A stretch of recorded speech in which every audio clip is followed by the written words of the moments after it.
이렇게 쓰니까 잡혀 들어가지를 않고 그나마 그 시대에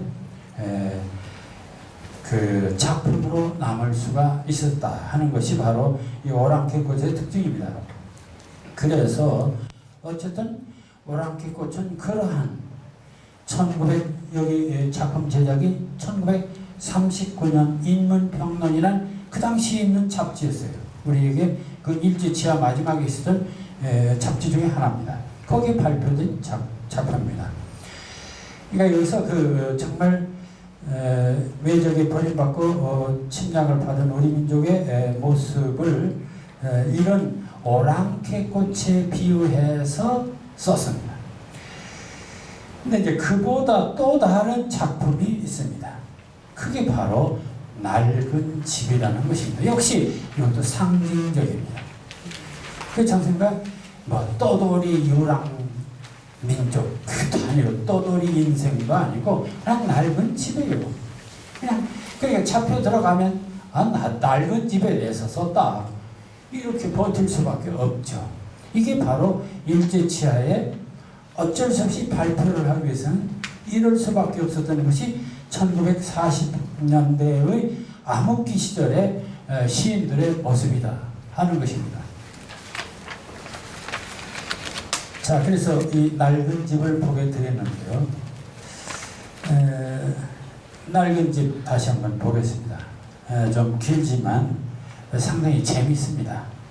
재밌단 말이 좀 하지만 상당히 그 처절한 얘기입니다. 낡은 집, 날로 밤으로 왕건이 줄치기에 분주한 집.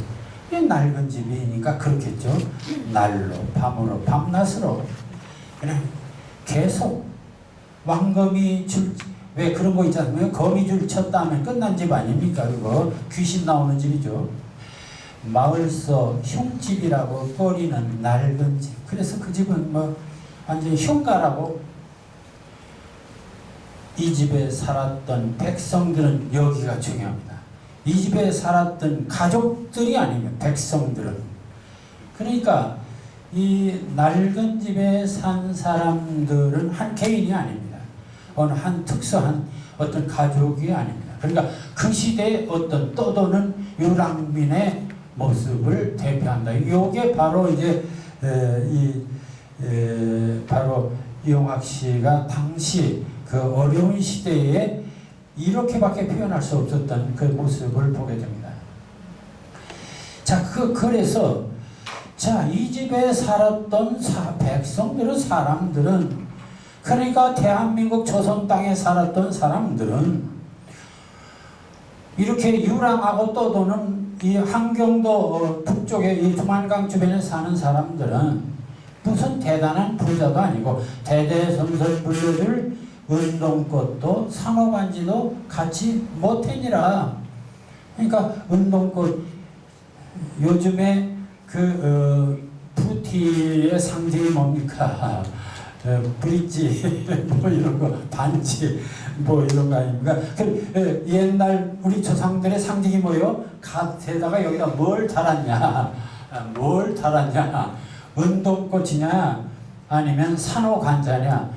그 당시 은으로 만든 동곳이라든지 산으로 만든 관자 최고로 비싼 거죠. 그러니까 아주 귀족이나 부자가 아니면 할 수 없는 무슨 그런 부자도 아니고 귀족도 아니고 그냥 평범한 사람들. 자, 그런 사람들인데 여기서 살았던 사람들이 어딜 가버리고 그냥 낡은 집 흉가가 돼버리고 말았어요. 죄를 넘어 무곡을 다니던 당나귀. 고개를 넘어 무곡이라는 것은 무역의 쌀, 그러니까 이제 쌀 장사 다니던 당나귀. 항구로 가는 콩시리의 늙은 둥글소. 그 당시 항구는 순전히 수탈해가지고 일본 놈들이 가져가는 게 항구. 여러분들 우리 충청도 오면 어디가 수탈의 항구입니까? 군산입니다. 그래서 이 호남 지역의 쌀 전부 다 군산에서 가져갔죠. 이게 항구로 가는 콩실의 늙은 둥글소. 이게 다 그러니까 이 사람의 표현은 그런 일제 식민지 하에 일제 수탈을 간접적으로 보여주면서 우리의 고통을 이 낡은 집을 통해서 보여주고 있습니다. 자, 항구로 가는 콩실이 늙은 둥글서 황소입니다. 모두 없어진 지 오래. 외양께는 아직 초라한 냄새 그와 가담한 털본에 간 것은 아무도 모른다. 네, 이제 털본의 주인공이 나옵니다. 주인공이 나와요. 그러니까 이 낡은 집의 주인공이 누구냐? 털본의 가족들이었습니다. 그럼 이게 시가 이게 뭐 시냐? 이 얘기지. 네, 그렇습니다. 이야기로 시를 썼습니다. 이게 중요합니다. 이용학 시의 특징이 바로 거기에 있어요. 이야기 시. 시를 이야기로 쓸 수 있다. 그래서 이것을 짧은 서사시라고 합니다. 또는 짧은 시, 짧은 이야기시라고 설화체시입니다. 그러니까 시를 이야기로도 쓸 수 있는 것을 잘 보여준 시입니다. 지금 이 얘기는 털보네 이야기를, 털보네가 집을 버리고 멀리 북쪽으로 떠난 이야기를 쓴 것입니다. 막 그리 생각하면 돼요. 자, 찻길이 놓이기 전. 찻길. 당시 찻길이 없었죠. 그러니까 1920년대 노래 속에 보면은 그런 거 있습니다. 너는 다 신장로로 없어. 요즘도 뭐 그런 소리 많이 하지 않습니까? 그 이제 산업화로 인해서 저 놈들 밭들이 전부 다 도로로 바뀌어버리고 뭐 이런 거. 그 시절 일제가 침탈하면서 제일 먼저 놓은 곳이 길입니다. 물론 뭐 우리나라를 위해서도 왔다고 하지만 지들 수탈하기 위해서 길을 놨죠. 자, 찻길이 놓이기 전 노름백들이 쪽제비 이런 것들이 앞뒷산을 마음 놓고 뛰다니던 시절, 평화로운 시절이었습니다. 털본의 셋째 아들은 나의 쌀이알 동무는 그 털본의 셋째 아들 자기 친구 나의 쌀이알 동무 쌀이말은 쌀이비 말 타고 노는 거 정하고 동무는 이 집 안방 짓두광주리 옆에서 짓두광주리 근데 이 바느질 그 거리를 짓두광주리라는 환경 그러니까 바느질 고리 옆에서 첫걸음을 울었다고 한다. 태어날 때는 그래도 참 행복하게 태어났어요. 그러니까 찻길이 날 요게 일본 놈들이 침략하기 전까지는 그래도 행복하게 살았다는 것을 찻길로 표현을 했습니다. 그런데 이제 지금 찻길이 난 뒤에 났어요. 요 털보네 셋째 아들이 나가지고 털보네는 또 아들을 봤다우 송아지라도 불었으면 팔아나 먹지. 그 현실입니다. 그러니까 아들 낳았으면 모두 좋아할 텐데 차라리 송아지나 낳지 왜 자식 낳냐. 지금 먹고 살기 죽겠는데 와 자식까지 낳아서 더. 이게 바로 당시 실상입니다. 마을 안악들은 무심코 차가운 이야기를 겨울 냇물에 실어 보냈다는 요것도 재밌죠.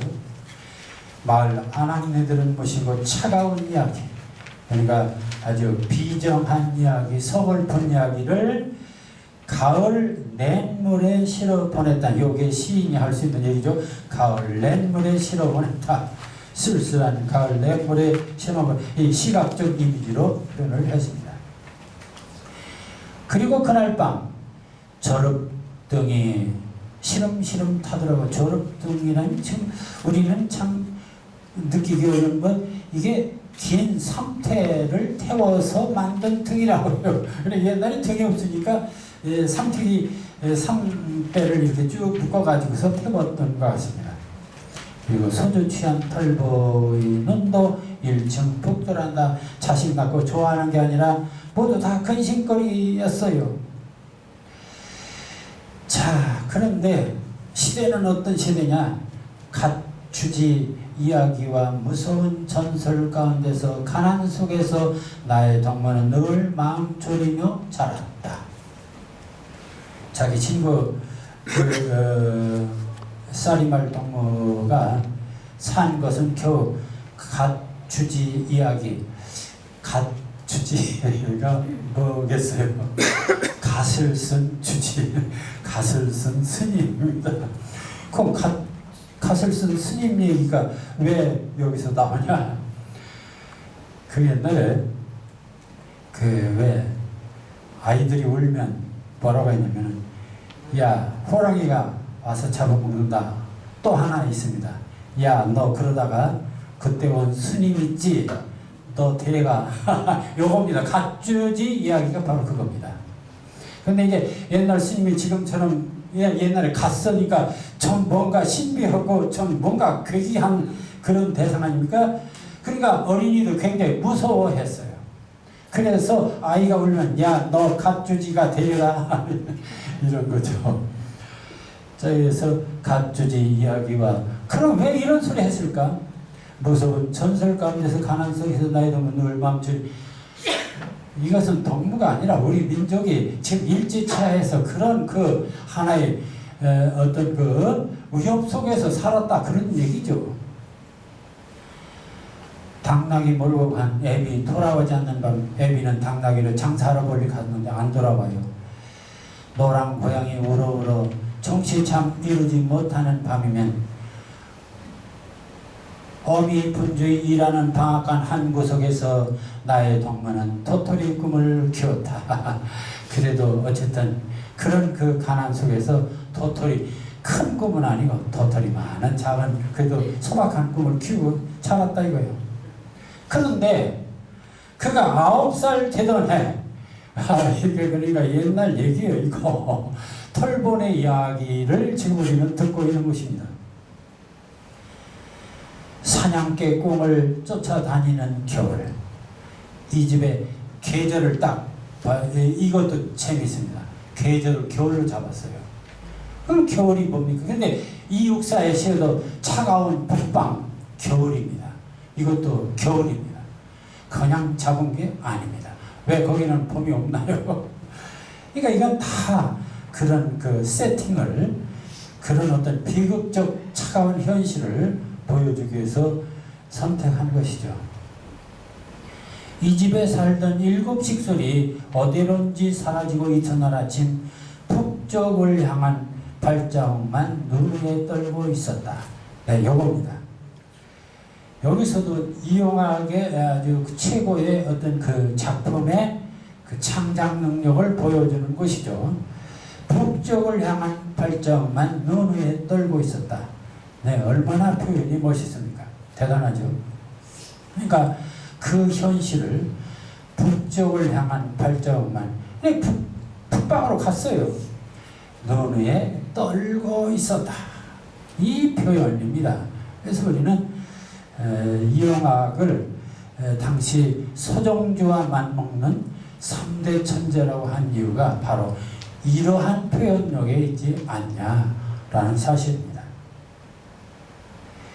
더러는 오랑캐령 쪽으로 갔으리라고, 더러는 아라사 쪽으로, 그러니까 오랑캐령 하면은 만주 쪽이고요. 아라사 하면 러시아 쪽이죠. 이 늙은이들은 모두 무서운 곳을 짚었다. 근데 이것도 굉장히 상징적이죠. 무서운 곳이 무엇이겠습니까? 절망적인 어떤 희망이 없는 세계죠. 지금은 아무도 살지 않는 집, 말서 흉집이라고 꺼리는 낡은 집 다시 반복하고 있죠. 처음으로 돌아갑니다. 제철마다 먹음직한 열매 탐스럽게 열던 살구나무도 글거리만 남았길래 글거리 밑둥만 남고, 꽃 피는 철이 와도 가도 뒤울 안에 뒷뜰에는 꿀벌 하나 날아들지 않는다. 철저하게 그 낡은 집, 흉가의 분위기를 너무 생생하게 사실적으로 역사를 곁들여서 상징적으로 드러내고 있습니다. 그러니까 일제치하의 유랑민의 어떤 모습을 너무나 생생하게 상징적으로, 그러면서 굉장히 감동적으로 이민족의 그 아픔을 잘 드러내고 있습니다. 그런 점에서 이 낡은 집이야말로 이용학의 대표작이다 라고 할 만하고, 또 이것은 1940년에서 45년 사이에 바로 이 북방을 떠도는 그런 그 유랑민 조선인의 모습을 볼 수가 있는, 그래서 이런 것을 우리는 이걸 통해서 그 시대의 역사를 너무 생생하게 볼 수 있는 것이죠. 그런 점에서 이것은 낭만주의 시가 아닙니다. 낭만주의 시라는 것은 희망이 있는 시입니다. 사랑도 있고 희망도 있고, 이게 낭만주의예요. 리얼리즘 시는 그런 것이 아닙니다. 리얼리즘 시는 사랑도 있고 희망이 있는 것이 아니라 늘 어둠과 죽음과 죄악과 사기와 이런 정말 이 못된 도시의 못된 것들이 다 들어있는 게 바로 리얼리즘 세계입니다. 역사적으로 보면은 부패와 이런 것들이죠. 그럼 또 하나 일제 치하에서 보면 우리 식민지 치하의 아픔이죠. 이런 것들을 생생하게 보여주는 게 리얼리즘이다. 그래서 우리는 이용학 시인을 이 시대의 대표적인 리얼리즘 시인이다. 여러분들 낭만주의 시니, 모더니즘 시니, 무슨 상징주의 시니, 이런 소리는 많이 들어봤고 그런 시인은 많이 들어봤어요. 리얼리즘 시인 들어봤으면 바로 1940년 이용학 이런 사람을 보면서 한국의 리얼리즘 시가 제대로 나타나기 시작한 것입니다. 이 이용학 시에 또 다른 재미있는 시가 하나 있습니다. 그게 바로 전라도 가시네입니다. 아니 경성에 사는 함경북도 경성에 사는 사람이 왜 전라도 얘기가 나오냐, 뭐 이럴 수 있죠. 이 사람 설정을 잘했어요. 사실 외국 가보면 이민 간 우리 민족 보면은 아니 뭐 팔도의 사람 다 있습니다. 자, 이걸 왜 전라도를 택했냐? 제일 북쪽 함경도, 그래서 남쪽 전라도. 그래서 어쩌면 이것은 민족 전체를 아우르는 그런 한 모습을 보기 위해서입니다. 그래서 이 전라도 가시네를 택합니다. 자, 이것도 재미있습니다. 전라도 가시네. 가시네가 뭔지는 잘 알겠죠. 알록조개에 입 맞추며 자랐나? 뭔 소리? 조개에 입 맞추며 자란다. 뭐 알록조개, 얼록조개고 알록조개고 뭐 무슨 조개고 어쨌든 조개에 입 맞추며 자란다. 여기서 뭐 아니 그냥 조개를 캐면서 자란다라든지 조개 캐먹고 자랐나? 이럴 수 있죠. 그런데 처음 출발이 아주 당돌합니다. 알록조개에 입 맞추며 자란다. 이게 얼마나 관능적이면서도 실감납니다. 아주 대단한 시인다운 표현이죠. 알록조개에 입 맞추며 자란다. 이게 시인이 아니면 이런 소리 할 수가 없죠. 눈이 바다처럼 푸를 뿐더러 까무스리한 내 얼굴, 눈이 바다처럼. 이것도 참 그렇게 쓰기 쉬운 건 아니지만 어쨌든 굉장히 시적입니다. 가시네야. 그러니까 알록조개에 입 맞추며 자랐나. 그러니까 해안 어디서 자란 거예요. 그러니까 전라도 해안 조개 캐먹고 자랐어요. 뭐 전라도 해안 어디 뭐 조개나 캐먹고 자랐냐? 눈이 바다처럼 푸를 뿐더러 까무스레한 내 얼굴. 뭐 얼굴이 탔겠죠. 가시네야. 가시네를 일단 그렇게 소개했습니다. 나는 발을 얽으며 무쇠다리를 건넌 함경도 사내다. 그렇습니다. 나는 발을 얽으며 발이 얼어붙을 정도로 이렇게 발이 얼어붙을 정도로 그 험악한 길을 걸어서 무쇠다리를 건너온 함경도 산에다. 이 무쇠다리도 재밌지만 함경도 산, 강인한 어떤 숱한 고통을 견디면서 달려온 이 산의 모습입니다. 자, 그래서 두 사람이 이제 등장합니다. 전라도 이 얼룩조개에서 입맞춤에 자란 전라도 가시네와 무쇠 다리를 건넌 한경도 사내, 이 두 사람의 만남입니다. 바람소리도 혹에도 인전 무섭지 않다만 어두운 등불 및 안개처럼 자욱한 시름을 달게 마시련다만 어디서 흉참한 기별이 뛰어들 것만 같아 두터운 벽도 이웃도 못 믿어온 북간도 술막. 네, 이제 장소가 나옵니다. 두 인물이 나오고 이 두 사람이 지금 어디에 있느냐? 바람소리도 혹에도 인전 무섭지 않다만, 바람, 혹에를 호랑이라고 그럽니다. 그러니까 바람소리도 무섭지 않고 호랑이도 무섭지 않고 이제는 아무것도 무섭지 않은 그런 어찌 보면 허벌판이지만 어두운 등불 및 안개처럼 자욱한 시름을 다려. 그래서 거기서 어두운 등불 밑에서 안개처럼 자욱한 시름. 자, 요것도 재밌게 표현했죠. 안개처럼 자욱한 시름. 안개처럼. 그러니까 수많은 고통, 괴로움을 달래려 한다마는, 그런데 이 북방 이런 곳인데도 불구하고 어디서 흉참한 기별이 뛰어들 것만 같아. 흉악하고 참혹한 기별. 그러니까 무언가 아무래도 참, 그래서 두터운 벽도 이웃도 못 믿어온 북간도 술집, 선술집입니다. 다시 말하면 이 두 남녀는 북간도 선술집에서 만났습니다. 그런데 그러면 조선 땅을 벗어났으니까 참 자유롭고 좀 시름을 벗어날 수도 있을 것 같은데, 그것이 오히려 두터운 벽도 이웃도 못 믿어온 그런, 두터운 벽도 이웃도 얼마나 불안하고 또 불신해야만 하는 살벌한 사회인가를 잘 보여주고 있습니다. 이게 바로 그 이민들의 처참한 삶의 모습이기도 합니다. 그 북간도를 떠도는, 그래서 그 유이민이라고 그러죠. 자, 온갖 방자의 말을 품꿔왔다. 눈포래를 뚫고 왔다. 온갖 방자는 뭐 잘난, 내가 올 때 온갖 방자, 그 건방진 뭐 이런 여러 가지 나 이 얘기 많이 있다. 또 눈포래, 눈포래를 뚫고 왔다. 그러니까 숱한 정말 산전수 다 겪어왔다. 이 가시네야. 내가 참 산전수는 겪어온 사나이다.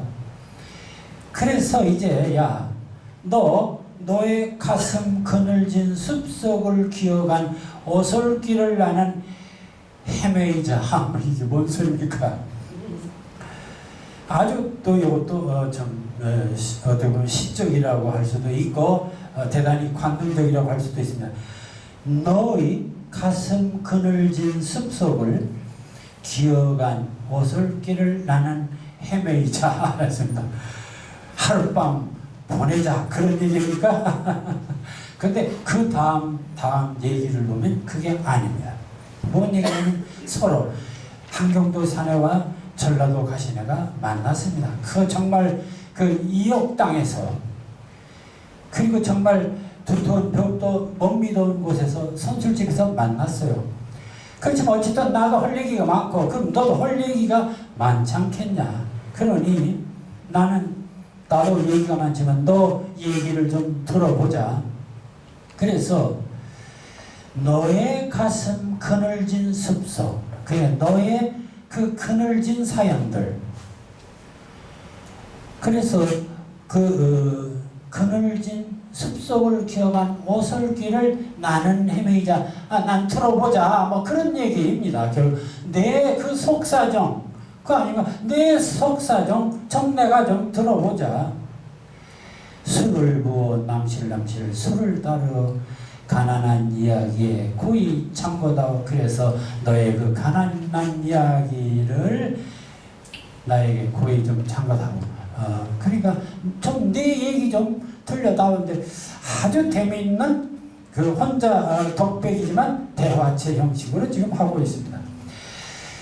자, 그랬더니 그 여인이 말을 했어요. 근데 그 여인의 말로 하지 않고 역시 또 화자인 바로 이 작가가 직접 말을 하는데 어떻게 얘기하냐? 내용 나와 있습니다.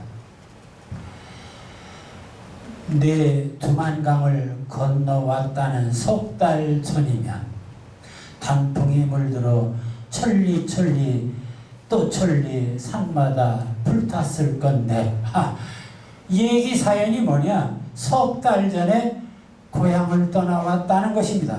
그렇다면 지금 겨울이니까 그때는 가을이 아니었겠느냐?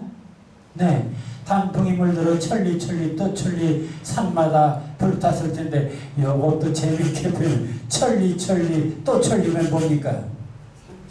삼천리 부부가 삼천리 묘하게 이렇게 표현해서 결국은 이 대한민국이 조선 땅의 을 보여주고 있습니다. 그래도 외로워서 슬퍼서 치마폭으로 얼굴을 가렸더냐? 아마 그 가시네가 그랬을 거예요. 나 떠나올 때 눈물을 흘리며 왔다 뭐 이런 일을 했겠죠. 그래서 두나 두방을 두루미처럼 울어가지고 두루미처럼 불슬기 구름 속을 달리는 양 유리창이 흐리더냐. 이거 정말 사투리 모르면 알아볼 수 없는 불슬기가 뭐냐. 구름 속 달이나 해가 구름을 스쳐 지나가는 것처럼 너 유리창이 그렇게 흐리더냐. 그럼 이 불슬기가 뭐예요? 기차를 두고 하는 얘기입니다. 자, 기차가 이제 구름을 지나 마치 지금 그러자면 전라도에서 한경도 지금 북간도까지 올라오고 해보세요. 그 끝없는 길을 불슬기 구름 속을 달리는 것처럼 유리창이 흐리더냐. 그러니까 네가 3개월 전에 여기 올 때의 상황을 지금 얘기하고 있는 것입니다. 찰싹 부서지는 파도 소리에 취한 듯 때로 싸늘한 모습이 소리 없이 새기는 보조개 가시네야. 지금 가시네가 하는 얘기를 들어보니까 그 표정이 그 가시네의 모습이 그래요. 근데 여기서 이 찰싹 부서진 이 싸늘한 모습이 이 찰싹 부서진 이건 다 고국에 대한 향수죠. 울 듯 울지 않는 전라도 가시네야. 두어 마디 너의 사투리로 때 아닌 봄을 불러줄게. 자, 그러니 내가 두어 마디 전라도 사투리를 불러줄게. 뭐 이렇게 이제 하는 소리입니다. 손때 수줍은 분홍된 게 휘휘 날리며 잠깐 너의 나라로 돌아가면 너의 고향으로 가서 한번 그 향수에 잠겨보거라. 아주 재미있는 그런 그 대화체의 내용입니다. 이윽고 얼음길이 밝으면 나는 눈볼에 눈보라 휘가 마치는 벌판에 우줄우줄 나설게라. 밤이 새면 이 밤이 새면 나는 또 눈볼에 휘가 마치는 벌판에 우줄우줄 나설 게다. 참 이렇게 당당하게 나설 거다. 노래도 없이 사라질 게다. 자욱도 없이 사라질 게다. 요게 문제예요. 아까도 얘기했죠. 리얼리즘은, 소셜 리얼리즘은 반드시 승리해요. 근데 리얼리즘은 마지막 다 비극으로 끝나요. 이 시도 바로 그렇습니다. 여러분, 그래서 이 리얼리즘 시의 특징은 낭만주의 시는 다 아름답게 사랑을 꽃피우는 얘기입니다. 소셜 리얼리즘은 사랑을 꽃피우는 게 아니라 혁명으로 승리하는 얘기가 소셜 리얼리즘이에요. 그럼 리얼리즘은 뭐냐? 마지막에 다 죽는 게 다 리얼리즘이에요. 여기도 보면은, 네, 노래도 없이 사라질 게다. 자국도 없이 희망이 없는 절망적인 모습을 보여주고 있습니다.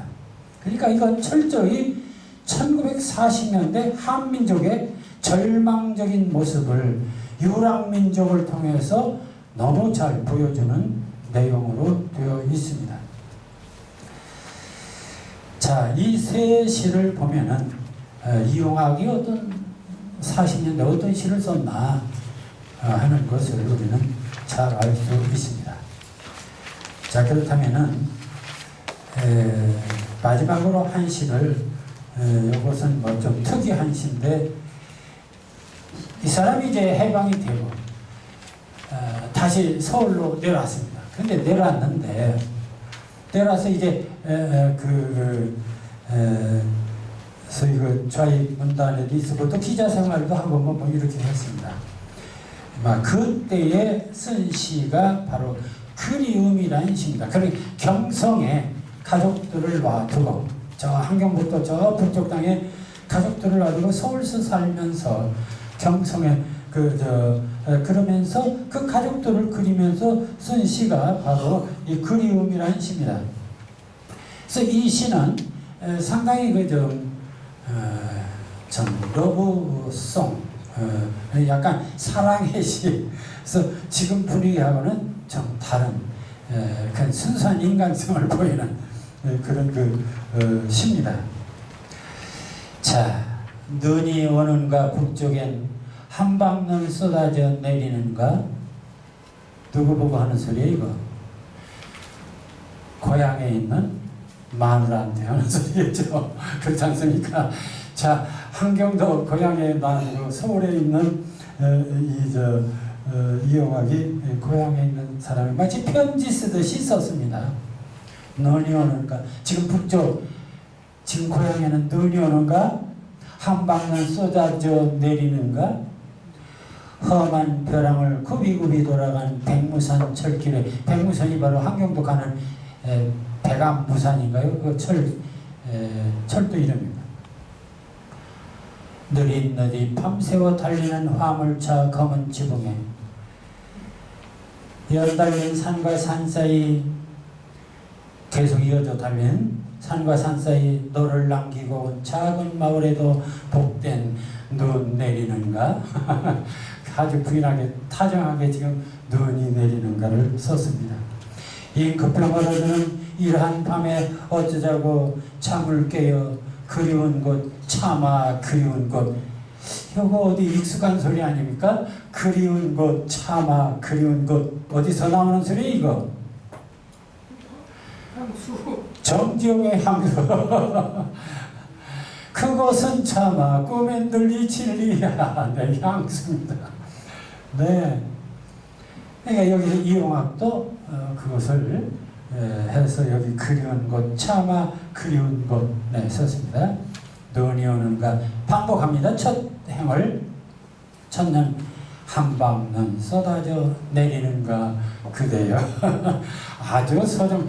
그러니까 일제치하에야 그렇게 참혹하게 썼지만은 해방이 되고서는 이렇게 또 다정한 시를 썼습니다.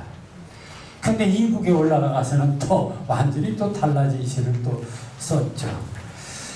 자, 그래서 우리가 참 1940년대 비운의 한 천재 시인의 어떤 시의 세계를 보면서 그 시대 우리 민족의 슬픈 역사를 함께 볼 수 있었다. 이렇게 봐야겠습니다. 자, 좀 잠깐 쉬었다 합시다.